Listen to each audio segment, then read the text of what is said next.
Eu sou a Ana e esse é mais um Interlocuções, o de número 4, e tratará do Perry Anderson conforme prometido. Perry Anderson nasceu em 1938 e até o momento em que eu estou gravando esse vídeo ainda permanece vivo e ativo. Inclusive, vocês podem periodicamente encontrar avaliações dele sendo republicadas a partir da imprensa internacional em órgãos da imprensa brasileira, como a revista Piauí. Perry Anderson é marxista, ele é um marxista mais ligado a alguns dos autores franceses dos anos 60 e 70, mas ainda assim é daquela geração que se revoltou contra a ortodoxia marxista e a influência dos pensadores soviéticos, tanto na academia quanto na política, entre os marxistas europeus. Ele foi editor da New Left Review e foi o responsável por transformar a New Left Review em uma revista essencialmente marxista durante esse período. E se vocês consultarem a internet, procurarem, vão encontrar certamente várias obras dele discutindo aspectos teóricos do marxismo e aspectos de pesquisa. O que eu selecionei para a gente conversar foram esses dois livros. Não apenas porque são os livros que eu possuo, então é mais fácil de trabalhar, mas principalmente porque são dois clássicos. São livros que abordam algumas das questões mais interessantes de se pensar na aplicação prática do marxismo na pesquisa, que é a passagem entre os modos de produção. E não é um tema que seja aleatório, é um tema muito importante que marcou a discussão no início dos anos 70. Vocês vão de se lembrar, quem estudou história nos anos 80 e 90, eu não sei se ainda consta das emendas, mas esse debate entre o Dobb e o Suisse da transição do feudalismo para o capitalismo é um negócio que incendiou a academia.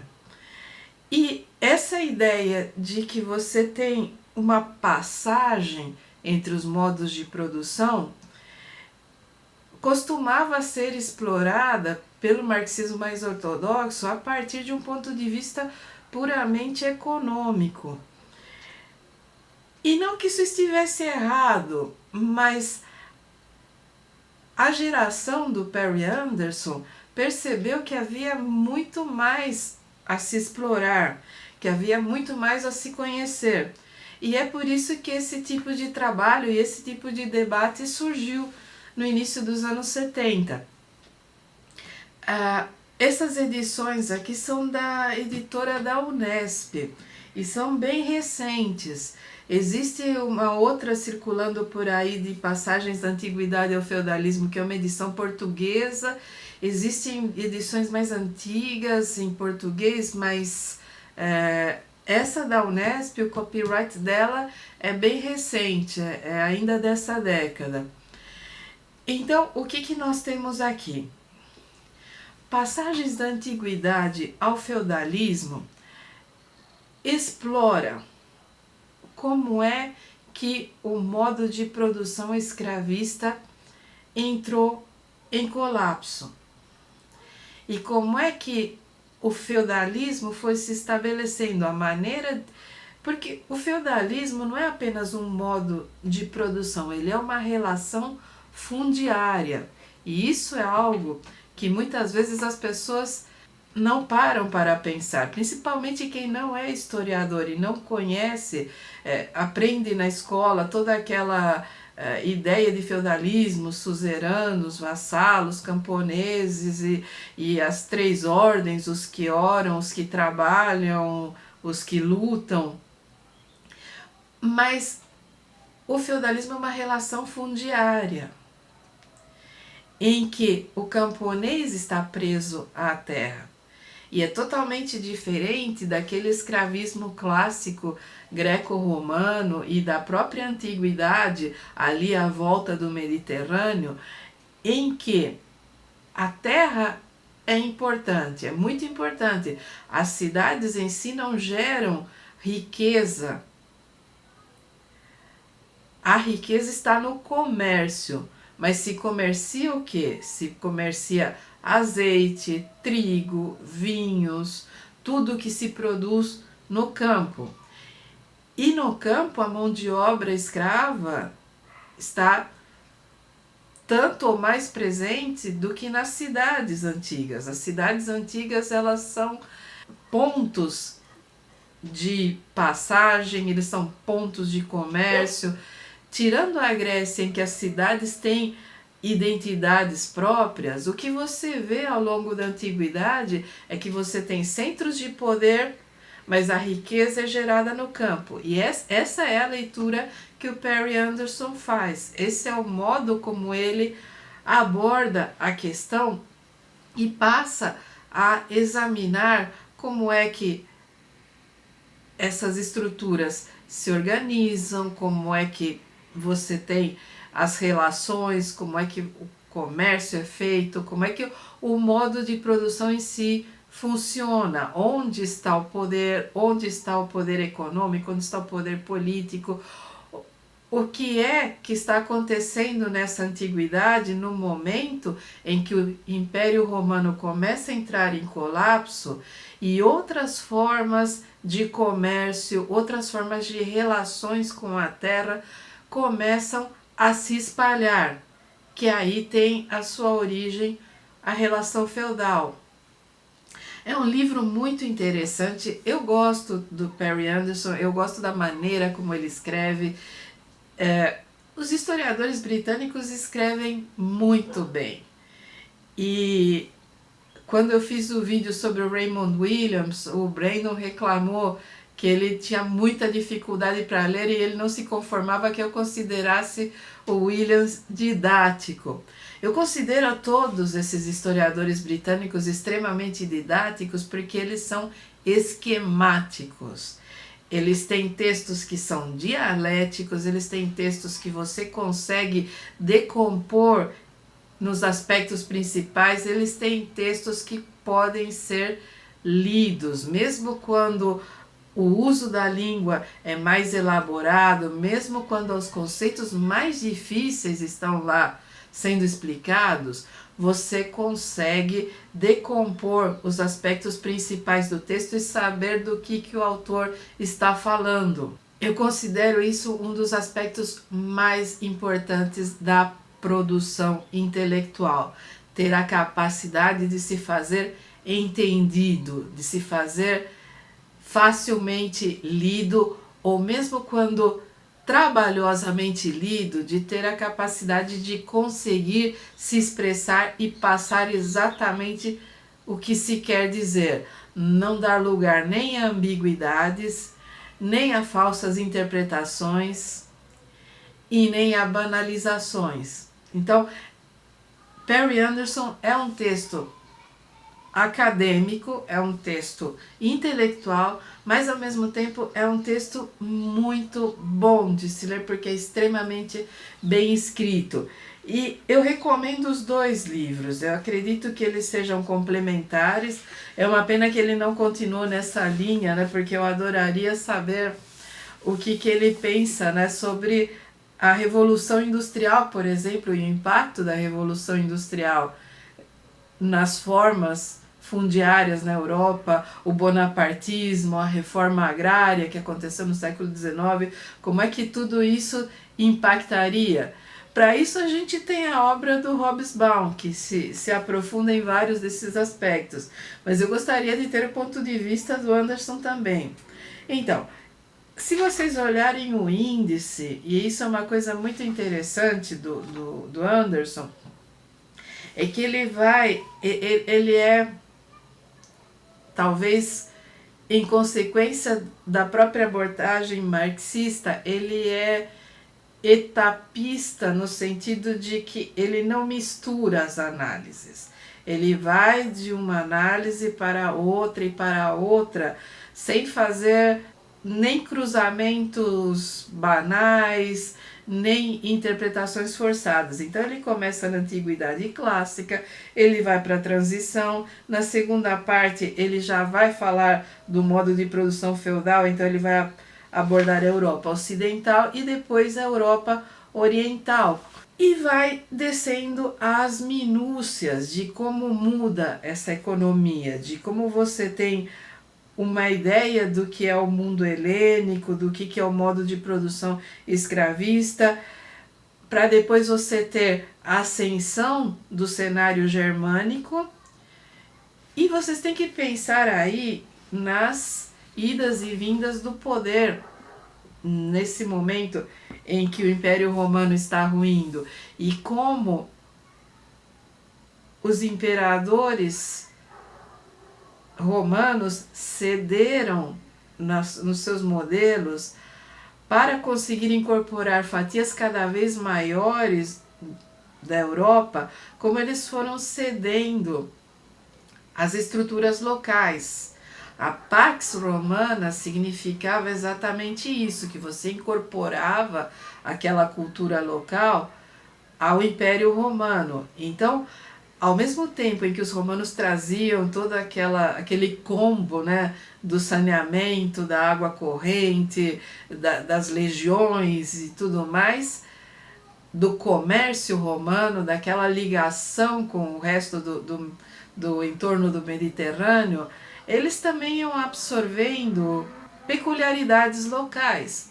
Tanto é assim que o próprio cristianismo se expandiu a partir do momento em que virou a religião do Império Romano, senão provavelmente seria mais uma dessas seitas do norte da África e do Oriente Médio.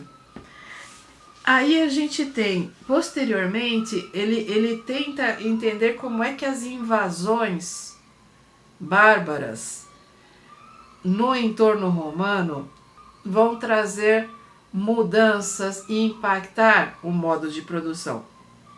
Lembre-se que o argumento dele é que é o campo que gera a riqueza que é gerenciada pela cidade. A partir do momento em que você tem problemas no campo, que você tem instabilidade por conta de guerras, de invasões, a produção de riqueza é ameaçada. Então você tem que começar ou a derrotar seus inimigos ou a negociar. E aí você vai ter como que a sociedade vai mudando, como que as ideias de ligação com o solo, o momento em que você não tem mais escravos, que você passa a ter servos, mas que os servos pertencem à terra. Eles não são escravos, mas eles não têm absolutamente nenhuma mobilidade social. Você não pode dispor deles como você disporia de um escravo.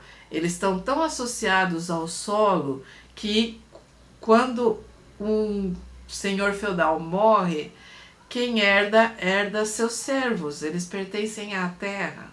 E o modo como isso se reflete nas formas de trabalho é totalmente diferente do que o escravo, porque o escravo podia ser comercializado, ele podia comprar sua liberdade, ele podia sair dali e migrar socialmente no mundo greco-romano.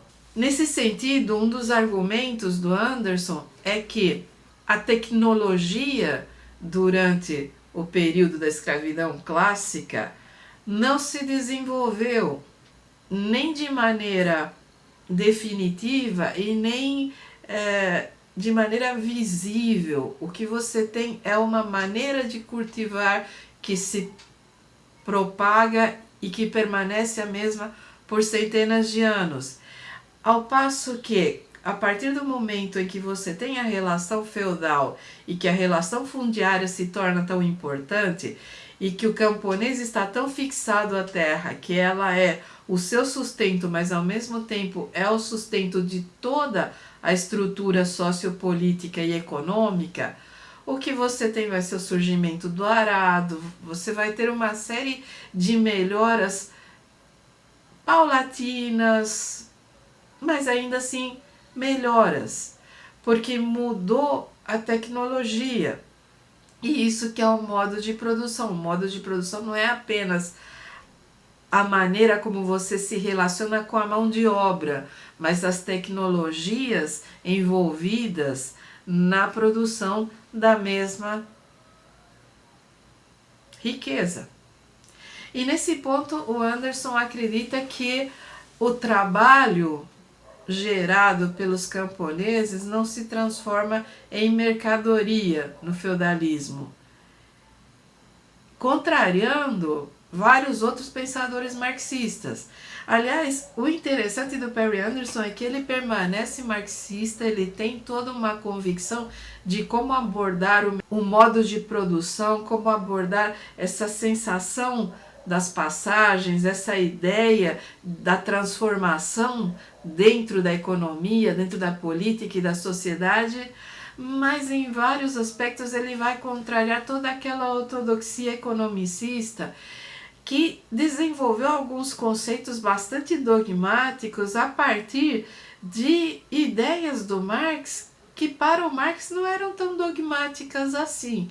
Então, essa oxigenação que o Perry Anderson traz para o marxismo é muito importante pensar que as ideias do Marx não são definitivas, que ele desenvolveu um método de estudo, não uma Bíblia para ser seguida para sempre, e não uma série de axiomas para serem aplicados em toda e qualquer situação humana. Não, o marxismo é um método, e ele vai se transformar a partir do momento em que o objeto de estudo se transforma.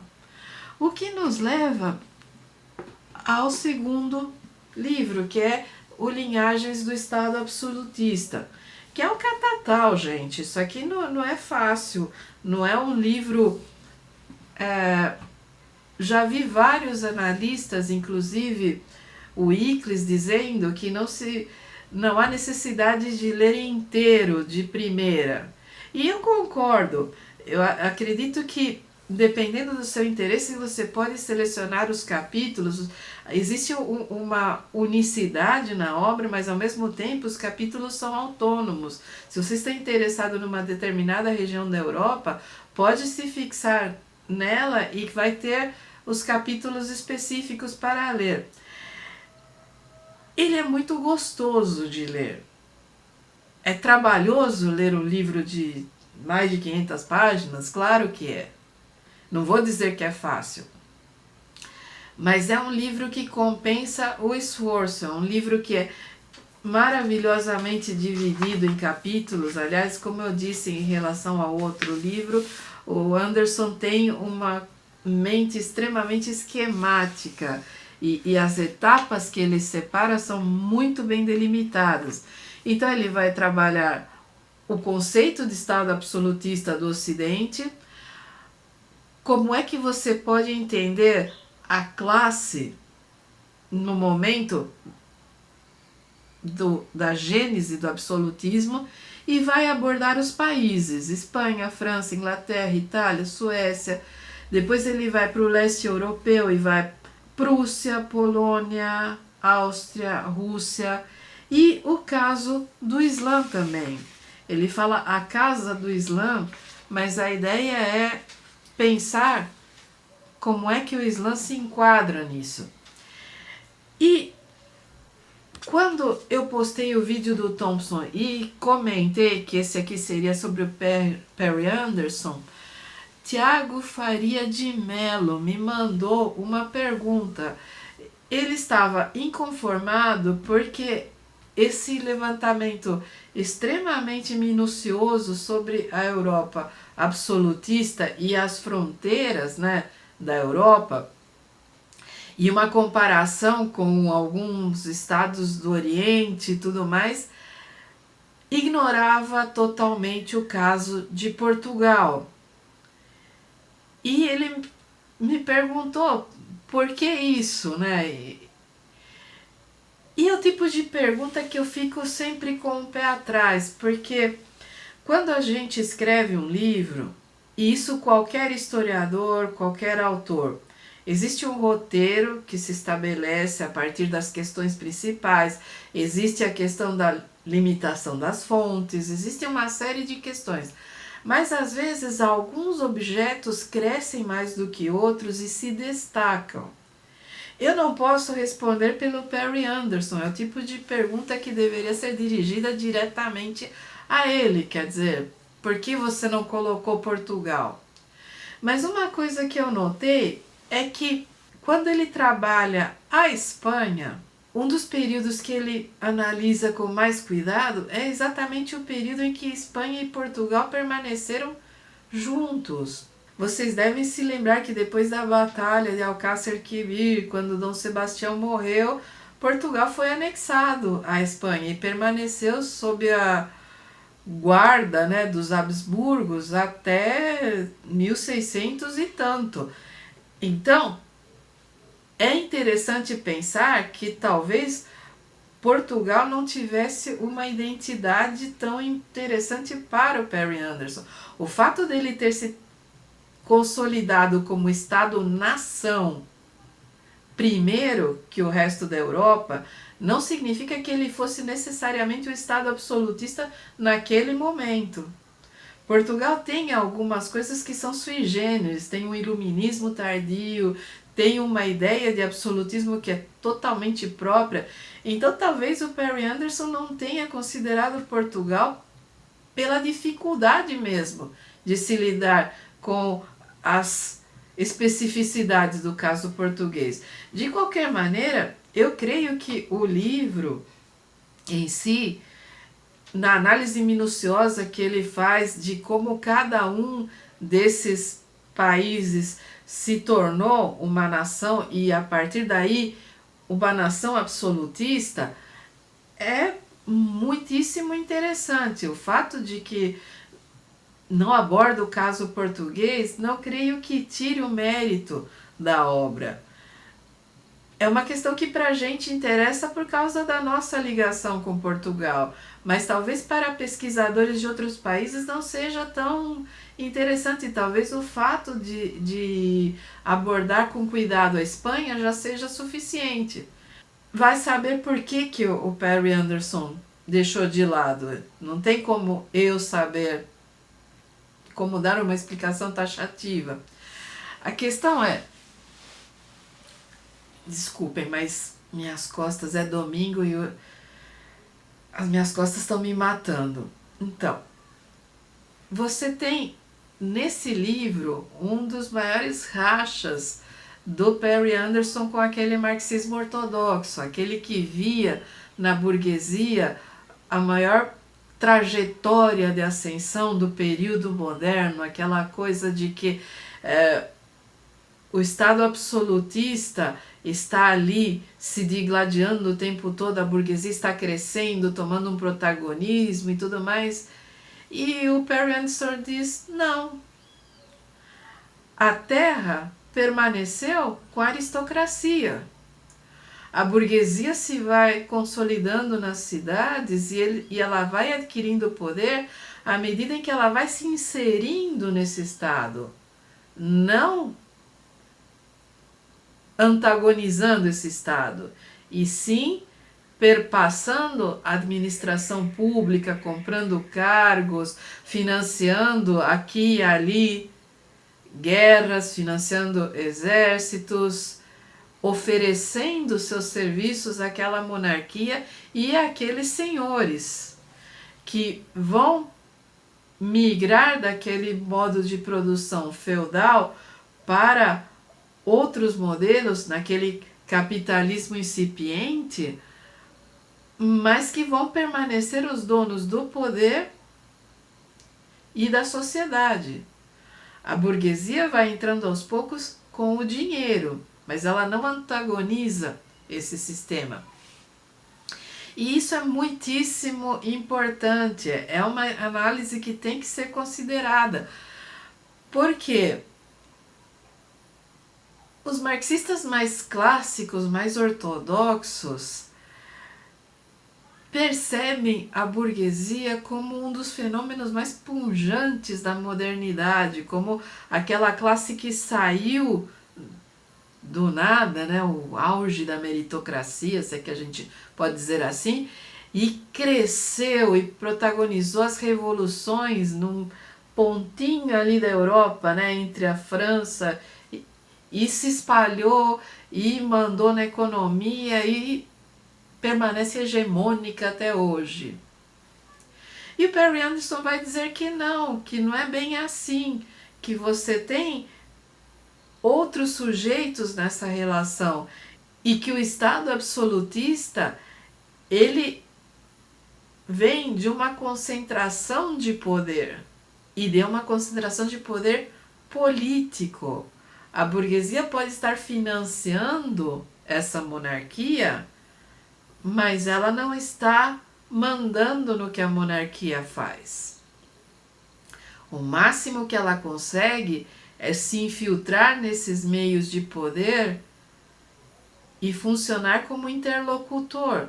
Você vai ter o Colbert na França, você vai ter figuras do extrato burguês que passam a ter uma importância maior na gestão econômica desse Estado absolutista, mas ainda assim a concentração de poder permanece com a nobreza e com a aristocracia, e é claro com o clero.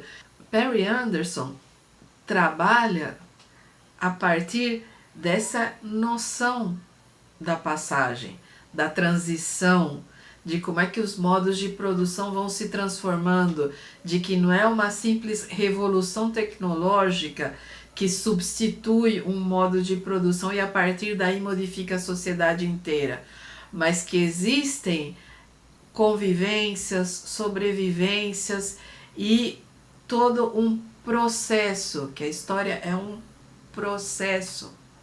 E isso é marxista também, pode não ser marxista de uma maneira ortodoxa, mas é uma oxigenação do marxismo e foi muito importante nos anos 70, tanto que esse livro é um clássico até hoje, os dois aliás. Então, basicamente é isso. Perry Anderson é muito bom, é importante, é uma leitura mais do que necessária e é bom para pensar como é que a gente precisa oxigenar certas ortodoxias, que quando um pensamento se torna dogmático a ponto de impedir a sua própria crítica, é quando mais ele precisa ser criticado. E é isso que o Perry Anderson faz, ele traz ao marxismo uma nova faceta, uma nova respiração, um fôlego que permitiu que a minha geração pudesse continuar. Da mesma maneira que o Thompson, que o Hobsbawm, que o Christopher Hill, que o Raymond Williams e que vários dos marxistas franceses também.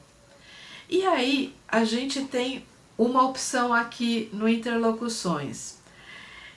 Eu vou dar um tempo dos marxistas para não enjoar e para evitar aqueles comentaristas que vêm aqui e falam: nossa, que saco, de novo, isso aí parece até uma religião. E a partir do mês que vem eu vou trabalhar um pouco com alguns autores franceses. Primeiro o Brodel. Eu fui até os vídeos do Cantinho e vi mais ou menos quem que não está lá. Porque não adianta eu chegar aqui e falar do Legoff, porque eu já fiz vários vídeos sobre o Legoff. Eu ia estar me repetindo à toa. Então, eu vou falar primeiro do Brodel, depois do Deby, provavelmente do Emmanuel Ladurri também. E eu vou começar o Brodel com o Mediterrâneo. Então, provavelmente serão 2 vídeos sobre o Brodel, um no mês que vem e o outro no mês seguinte, porque o Mediterrâneo são 2 volumes imensos e há muito a se falar. Inclusive porque não tem como abordar a obra do Brodel sem abordar o impacto dele na questão da periodização e na sua gestão na revista dos Análises. Então, a partir do mês que vem, a gente vai dar um tempinho dos marxistas e entrar no pessoal francês da escola dos Análises, da revista, e pensar o que essas 2 tendências têm para dialogar. Porque eu me lembro que quando eu estava na graduação, havia por parte de muitos dos meus colegas um ranço em relação ao marxismo que se traduzia na sala de aula por questões às vezes até agressivas. Eu me lembro de um dia ter perguntado à professora Silvia Lara o que ela recomendava, porque para mim os autores marxistas eram extremamente interessantes, mas havia gente falando, não, isso aí não dá, não dá, não dá, não dá. E eu perguntei, olha, e que outra escola historiográfica tem o mesmo peso? E ela falou, olha, a escola dos Análises. E de lá até aqui, isso significa de 87 até aqui, eu tenho lido muito esses autores franceses. E eu tenho percebido que eles têm muito mais diálogo com os marxistas do que antagonismo. Então talvez essa seja uma questão para a gente discutir aqui e começar a olhar alguns desses autores, principalmente o Brodel, que tem toda essa âncora na cultura material, de uma maneira diferenciada. O que vocês acham? Bom, esse foi mais um Interlocuções. Eu estou lá no Facebook, na página do Cantinho da História. Vocês podem entrar em contato comigo por lá, ou no meu blog, que está sempre constando aqui da descrição. E eu respondo perguntas, eu não nego 2 dedos de prosa para ninguém, mas eu não aceito agressões misóginas, eu não aceito que queiram me ensinar como pensar, e nem que usem essa via que eu estou abrindo para o diálogo para tentar silenciar a minha visão de mundo. Então, provavelmente, quem me abordar de uma maneira agressiva receberá agressividade de volta. Isso não significa que eu seja uma pessoa ruim, sabe? É bom que se diga, é bom que se explique que uma mulher olhando para vocês, olho no olho e falando no seu mesmo tom de voz, não é uma megera agressiva. É apenas alguém que quer ser tratada de igual para igual. Então, até a próxima!